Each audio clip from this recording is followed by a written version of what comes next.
44 cats in rows of 6, 2 at the rear. Together they lined up in rows of 6, 2 at the rear. Their whiskers all aligned in rows of 6, 2 at the rear. Their tail were all entwined in rows of 6, 2 at the rear. 6 times 7 is 42. Plus 2 makes 44. All were in favor of one suggestion, asking all children with good intentions. 1 meal a day, and on occasion to sleep in real beds. What a sensation. Then as a thank you to all the children, offering beds and very soft cushions. The grateful cats made a kind offer to allow day and night fun by them. All 44 cats in rows of 6, 2 at the rear. Together they lined up in rows of 6, 2 at the rear. Their whiskers all aligned in rows of 6, 2 at the rear. Their tail were all entwined in rows of 6, 2 at the rear. 6 times 7 is 42. Plus 2 makes 44. 44 kittens.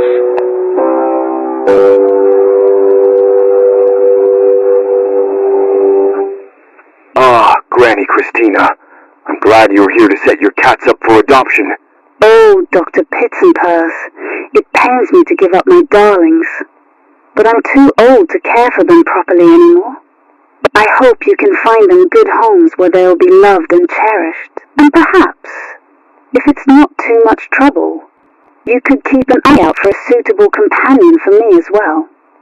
An old lady can get awfully lonely, you know. Besides, they are already teenagers since I've adopted them. Of course, Granny Christina. I understand how difficult this must be for you. We'll make sure to find loving families for your feline friends. You have my word. And as for a companion for yourself, I'd be more than happy to help. A kind-hearted lady like yourself deserves to share her golden years with someone special. Perhaps we could discuss it over a cup of tea sometime. Gee, your cats have a new home at the Big Kitty City Hotel. Oh, and sorry I scared you. No need to apologize, dear. I'm just relieved my precious feline friends are safe. But the comedy doesn't stop there, Granny. Your cats are the star attractions at this hotel. They've been given their own luxury suites, complete with cat towers, scratching posts, and an endless supply of catnip toys. Oh my, that's simply marvelous. Indeed, Granny. Your feline friends are living the high life, complete with regular massages and gourmet tuna dinners. And get this, they've even hired a full-time cat concierge to cater to their every whim and fancy. Why, this is simply a cat's paradise. I can just picture them lounging in velvet cushions, being catered to like true royalty. Absolutely, Granny. And you know what else? They've hired a cat comedian to keep them perfectly entertained. Now, did I scare you? I'm a cat that can talk. Sweet heavens! What manner of beast are you? The name's Kathy the City Kitty, and I just moved here from Catonsville Terrace. A talking feline? This must be some sort of unholy trickery. I assure you, dear lady, there is no trickery afoot. I am simply a feline, blessed with the power of speech. Perhaps you've heard tales of enchanted animals from the old folklore? I am one such creature, come to walk among you. Well, would Dr. Pitts Katzenberg think so? I assure you, good woman, my abilities are quite real, and not the work of any Pitts Katzenberg or charlatan. Well, he's my boss. I'm his secretary, Granny Christina. Tell me, what sort of adventures and thrills does a secretary experience in her line of work?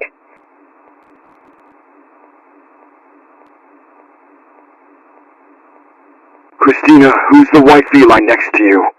That's Kathy. She just appeared and she can talk. A talking cat? Now I've seen everything. I know it sounds unbelievable, but she truly can speak our language. Just listen to her. You'll see for yourself. Well, if this feline can truly speak, then I'd be delighted to hear her talk. Kathy, dear, would you kindly say something to put this gentleman's doubts to rest? By all means, let's hear this feline marvel speak for itself. I must admit, I'm quite skeptical about this talking feline, but I'm all ears to be proven wrong. Very well, Dr. Pitsenpurse. Let me introduce you to Kathy.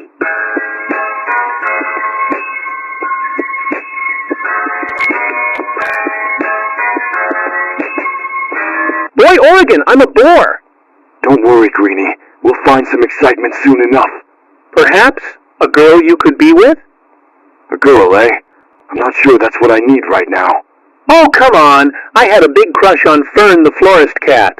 A crush is one thing, but romance brings all sorts of complications. What if the spark fades and we drift apart? I couldn't bear the drama of a broken heart. Well, I heard Kathy moved here. She's bounded to be with you. Kathy, I haven't seen her in years. We were just kittens playing in the backyard together. Things were so simple back then. We chased butterflies and napped in the sun without a care. But we've grown up since then, taken different paths. I wonder if she's still the sweet, playful kitten I knew. Well, there's only one way to find out, isn't there? Hello, handsome Greenie. Oh, Fern, I've had a little crush on you. I must confess, I've always admired your dreamy eyes and charming demeanor. You're too kind, Fern. I've been smitten by your grace and beauty since the day we met. Would you perhaps do me the honor of joining me for dinner this evening? Why, Greenie, I would love nothing more than to join you for dinner tonight. Perhaps we could share a romantic candlelit meal and get to know each other even better. A candlelit dinner with you sounds absolutely perfect, my dear Fern. Shall we dine at my favorite seaside cafe where we can gaze upon the moonlit waves together? A seaside cafe under the moonlight sounds enchanting, my beautiful Fern. I can already imagine the two of us basking in the ethereal glow of the moon, lost in each other's company. Well, ta-ta for now. Bye, sweet Fern. Excuse me, but do you know how to get to the city mall? Of course I do. What's your name? I'm Kathy, and I just moved to the city. Wait, you were that girl that used to play with me when we were both little. Oh my goodness, Oregon. I can't believe it's really you after all these years. We have so much to catch up on. What have you been up to in this magical city?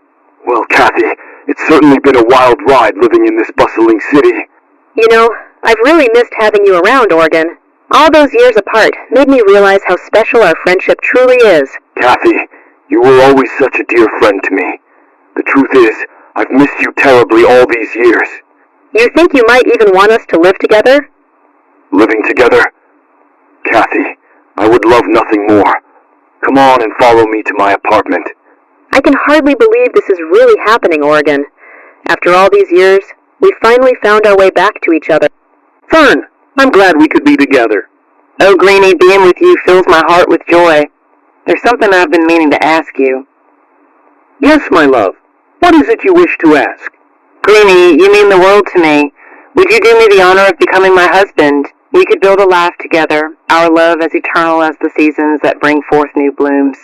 Oh, Fern, my dearest love, I would be honored to be your husband. My heart flutters with boundless elation, for our union shall blossom into an eternal spring of devotion and felicity. Together we shall tend to the garden of our love, nurturing it with the tender caresses of our affection and the fertile soil of our unwavering commitment. Fern, my love for you burns brighter than the fiercest blaze, and our passion shall ignite a fire that never fades. Together we shall conquer any obstacle, for our bond transcends mere mortal limits. Ah yes, the kitty creations are getting along good. So good that I will try to kidnap them as my own. Mwahaha, you'll never escape my clutches, little kittens. I'll turn you all into hideous cat-human hybrids for my amusement. With my twisted experiments, I shall create an unstoppable army of freakish felines. Your cute meows will soon turn into blood-curdling screams of agony. Mwahahaha. Does that mean I could help? Oh, please. No. Oh, my dad, you silly man. It's okay, Chloe. It's okay. Doctor, you just gotta help me. What seemed to be the problem? My daughter Hope's birthday is coming up in a few days, and I still don't know what. I understand your concern, Lola. A child's birthday is an important occasion. Tell me more about your daughter Hope and what kind of gift might make her happy. Hope is always so picky about everything whenever it comes to her birthday. And even if I try, she would always say, in quote, "Am I hopeful?" It breaks me apart. She does it every time, and even gets fuzzy. And every time I do it, whenever I do something and give stuff to her, she would act the same way and ask that same stupid question. I understand your frustration, Lola. Parenting can be challenging, especially when children go through phases like this. But I know how to handle your fussy daughter, Hope. My Hope is not fussy, Doctor. She simply requires patience and understanding. Patience is one thing, but your daughter's tantrums have disrupted the entire castle. As the royal physician, I must insist we find a cure for her unruly behavior. A cure, Doctor. My daughter is not ill. She merely seeks the love and acceptance we all desire. Love and acceptance do not excuse outbursts that disrupt the kingdom's peace. As her physician, I must find a way to temper the princess's emotions, for the good of all. Oh, all right. Fine. Your daughter's outbursts cannot be simply excused, Lady Lola. As the royal physician, it is my duty to find a remedy, lest her behavior threatens the stability of the realm. You said that many times. Sorry, Your Highness. Mom, aren't you happy my birthday is coming up? Yes, dear. And I remember the days when you were little too. That cute little pink kitty with the big pink bow and the cute little pink clothes with your little blue slippers. You were just so cute. But I have to tell you something else. What is it, Mom? Well, I saw a therapist this morning when we talked, but he said there's conditions for your birthday party that you might not like. One of them saying that you shouldn't be so hopeful anymore. What? Why would the therapist say I shouldn't be hopeful anymore? Being hopeful is a part of who I am. It's not just a trait. It's my identity. You do think I'm hopeful, right? Of course I think you're hopeful, sweetie. That's who you are. But the therapist was concerned that your hopefulness might lead you into dangerous situations, taking unnecessary risks. Oh, sweetie, don't cry. It's just that the therapist wants you to have a more healthier birthday habit by not being so hopeful. I know, Mom, but it breaks my heart, because being hopeful has been a part of me since I was born. I understand, my dear, but hope can be a double-edged sword in the realm of fantasy. In this world of magic and wonder, too much hope can lead to disappointment and heartbreak. Learn to temper your expectations and embrace the surprises that come your way, be they good or ill. Not try to make people angry all the time. No, my darling, that's not what I meant. Hope is a wondrous thing, but it must be balanced by practicality. Oh, okay. Now, why don't you get ready for bed? You have a big day tomorrow. Okay, Mom. I'll try to keep an open mind about things. That's my little hope. Okay, kids, I hope you'll join us sometime for a Chloe Clown kitty birthday party at the new Birthday Party Palace, where you can have fun no matter what day. And for a day like this, I could give a happy birthday to myself on the count of 3. 1, 2, 3, hap! My birthday! So, don't worry if you're lonely and you hate staying at home. Come to my birthday party, Palace Place. We'll have games, prizes, and a big birthday cake with my face on it. There'll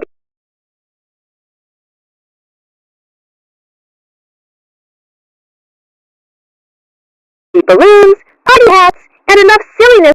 Balloons, party hats, and enough silliness to make any frown turn upside down. So don't be a party pooper. Come join the fun at the Birthday Party Palace. I'll even let you wear my spare clown nose if you promise not to lose it. What do you say, kids? Are you ready to party with Chloe Clown Cat? My party palace is located at Quincy Cat Boulevard. Mom, you know how we are having my party here? Yes, dear. Why's that? Well, because I want to go to Chloe Clown's birthday party palace for my birthday. Hope, we've already made plans for your party here. Why the sudden change of heart? There's party hats, balloons, a cake, everything. Oh, but sweetie, you're a teenager now. I think it's not age appropriate for you. Mum, I know it's for little kids, but why would you think a teenager like me has a raspy, childlike voice? I didn't mean it like that, honey. It's just that you're growing up so fast. Mum, I just hate growing up. I wish I was that same little baby kitten in pink that I used to be. So Chloe, today's the day of that so-called Hope's Hope Wellness birthday. Mwahahaha. Wow, Hope's birthday! It today! I never miss a birthday, and I hope that she comes here too. I have a devious plan to ruin Hope's birthday party. I've rigged the birthday cake with a high-powered explosive. When she blows out the candles, kaboom! Oh no, that's way too far. Hope is my friend. I can't let you ruin her birthday like that. How about this instead? I'll bake her a special clown cake with a funny surprise inside, like a jumping jack-in-the-box. Really, Chloe? You're so childish. Childish? I'm just trying to spread some laughs on Hope's special day. Well, I think her friends might be at her house now. Great! I'll decorate everything in here for the party. Great, 'cause we'll have a great time tonight. Mwahahahahaha. Mr. Pitts, you're so silly. Oh, Mr. Pitts, what are you doing here? Oh, well, I'm here to give Hope her birthday present. A birthday present? How thoughtful of you, Dr. Pitts. But why the secrecy? Couldn't you have given it to her openly? Well, I usually don't like to do it in front of people, so I decide to give it to you instead. Give it to me, but it's Hope's birthday present, not mine. Oh, of course. Why didn't I think of that? Dr. Pitts, you seem a bit flustered. Is everything all right? You know, if there's anything troubling you, you can share it with me. But I hope it better not be what I think it is you're doing. Oh no, Lola. It's nothing like that at all. Then what is it, Dr. Pitts? You know you can tell me anything. Whatever it is, I'll do my best to understand and help if I can. It's nothing untoward, Lola. I simply had a private matter to discuss with Hope. Still suspicious to me after the stuff you've been doing to her. Oh, thanks to everyone for coming to my party. It's been a great honor to be here right now. Oh, I'll see. Oh, so, Hope, I have something for you. Oh my, what could it be? A cake with a candle. I hope you like it. Don't you admire it? Why, it's simply delightful. A cake fit for a magical celebration. Thank you, Dr. Pitsenpers. This enchanting confection is a true marvel. Okay, blow out the candles. As the flickering flame dances atop the frosted cake, I feel a wave of gratitude wash over me. Ah! This was a bomb, not a candle! Ha ha ha! You foolish feline. Did you really think I'd bring a simple cake? You know what, Colleen? I think Mr. Pitts put a bomb on Hope's birthday cake. A bomb? Kathy, that's a very serious accusation. Do you have any proof of this? Girl, you just saw it. Kathy, I don't recall seeing anything of the sort. That's an extremely grave allegation against Mr. Pitts. If it were true, the implications would be disastrous. But I need more than just your word before accusing someone of attempted murder. I mean, did you just came in her house? Kathy, I'm starting to get concerned about the strange accusations you're making. But, Colleen, you would always believe in me. Would I ever lie to you? Kathy, you know I care about you deeply, but these outrageous claims are putting me in an awkward position. I'm not making accusations, Colleen. I saw it with my own eyes. When I went to the kitchen earlier, Pitts was putting something in Hope's birthday cake. Kathy, I need you to take a deep breath and explain exactly what you saw, without embellishment. Ah, where is everybody? They're supposed to be at my place. Chloe, I have good news. I bombed up Hope's birthday cake with the bomb as the candle, and they were at Hope's birthday party. Please don't get mad at me. What? You did what? That's completely unacceptable. How could you put a bomb in someone's birthday cake? That's dangerous and cruel. Chloe, remember from this morning, though. It was our plan. No, absolutely not. I I would never agree to something so reckless and harmful. But Chloe, you said we needed to take drastic action against Hope after she stole our research. Don't you remember plotting our revenge over drinks last night? This was the only way to get back at her for ruining years of our hard work. No, that's absurd. I would never condone such a twisted plan. But you were my progenitor. Lola, I'm sorry that your daughter Hope got hurt by a bomb as a candle on her birthday cake. I appreciate your condolences, Granny Christina, but Hope will recover with the power of magic. In this realm of fantasy, wounds inflicted by mundane means can be healed through the ancient arts. That's reassuring to hear, my dear Lola. But we mustn't rely solely on magic to solve our problems. You speak wisely, Granny Christina, for true strength comes not just from mystical forces, but also from courage and resilience. A bold quest indeed, dear Lola. But are you certain you wish to undertake such peril alone? I may be old, but my spells have not yet lost their potency. Allow me to join you in this noble crusade. That was one hopeful birthday. 44 Kittens was a production made by Swoop Studios from 1993 to 2002.